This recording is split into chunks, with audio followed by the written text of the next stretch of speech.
The people who argue against the global warming will often show you the data between 1998 and 2012 and tell you that the temperature has actually stayed steady within all these years and there's no global warming.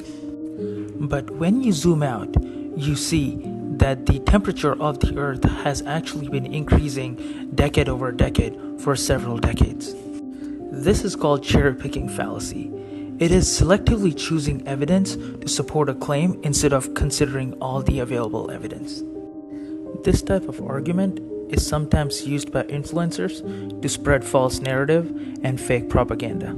Hello and welcome to my channel.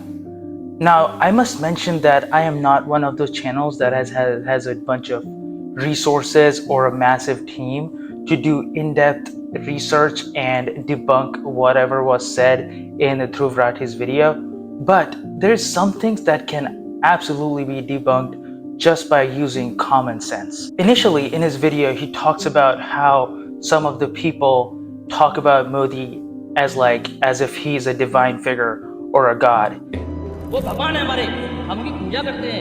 It's like a figure of speech in India. In Hindi, we say, "Ye to hamare Bhagwan ki tarah hai."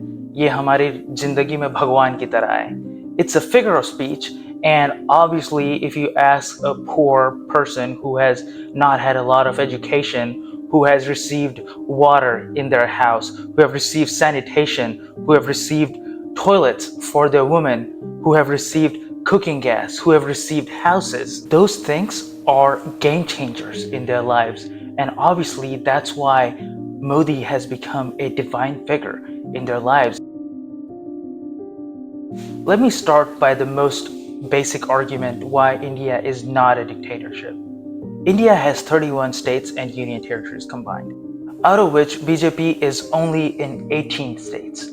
That means that it is just a little over 50%.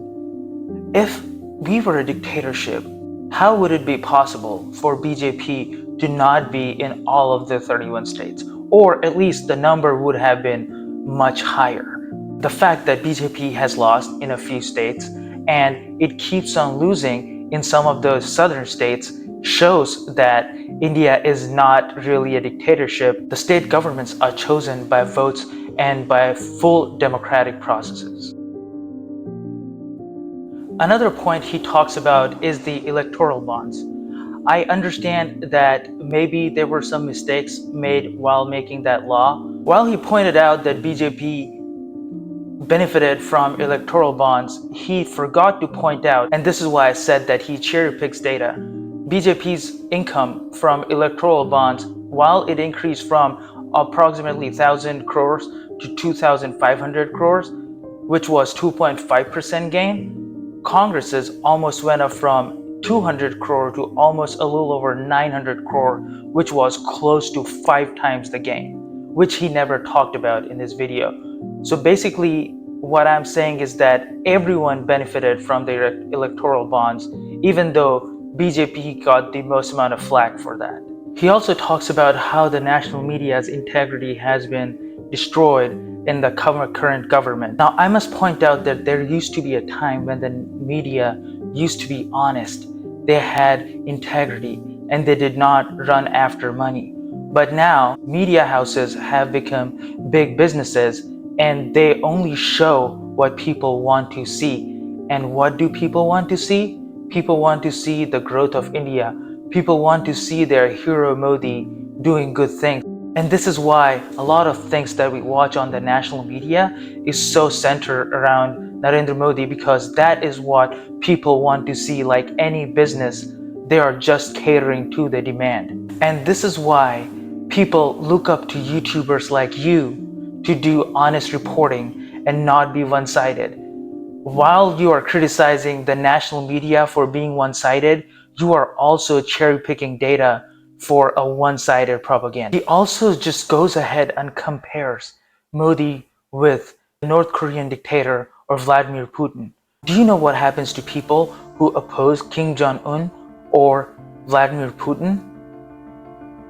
Exactly, they do not survive. The fact that you can spew all this hate against him and your video is still online and people can still access it while spewing hatred towards him and his government is a proof that freedom of speech prevails in India, and it does not matter how biased or propaganda-like it is. You also talked about how the mayoral election in Chandigarh were rigged. Let me just start by saying that I'm not going to give a defense for that. I am not going to cope with it.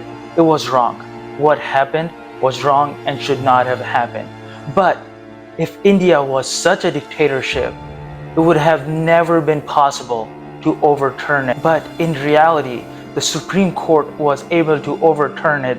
That shows that Supreme Court has incredible amount of power in India, and any political party cannot just go ahead and walk all over things and expect the Supreme Court to sit quietly and watch it. He also talked about how BJP and the party workers steal some of the EVM machines or EVM controls, which is wrong and should not happen. But he never talks about how those things constantly happen in the state of Bengal. Again, if BJP was such a dictatorship, there would have been a presidential rule in Bengal long time ago.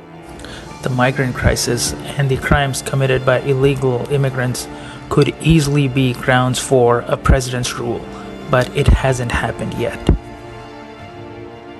He also talked about farmers' protest and how they're using the police and the military to stop the farmers from reaching New Delhi. But he never talks about how some of those farmers are threatening his life and threatening to create chaos in the national capital. आने वाले 2-3 साल में ना आपको खबर मिलेगी मोदी जी मारेंगे, मोदी जी मारेंगे, मोदी जी मारेंगे। बड़ी बात कह रहे हैं आप। मैं आपको बोल रहा हूँ।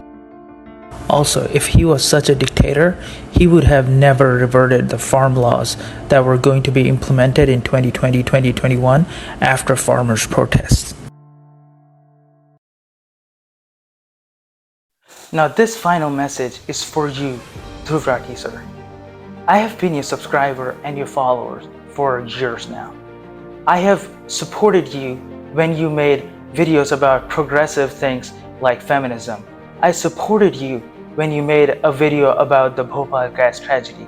I have supported you when you made informative videos about the moon landing or the black hole. I also agree with you when you made a video on Big Boss, which I do believe is an absolute nuisance to the society. Unlike a lot of your opposers, I do believe that you have good in your heart and you do want to do good for your country.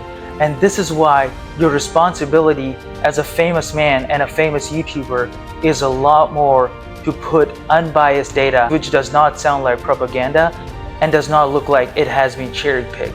But I do know, because of the incompetence in the opposition parties that we have in India, people like you and a lot of other YouTubers like you have to do the job of opposition.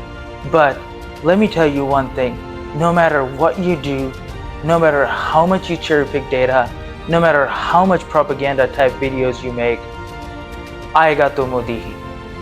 This is a small channel that relies on your support and subscription to do its work.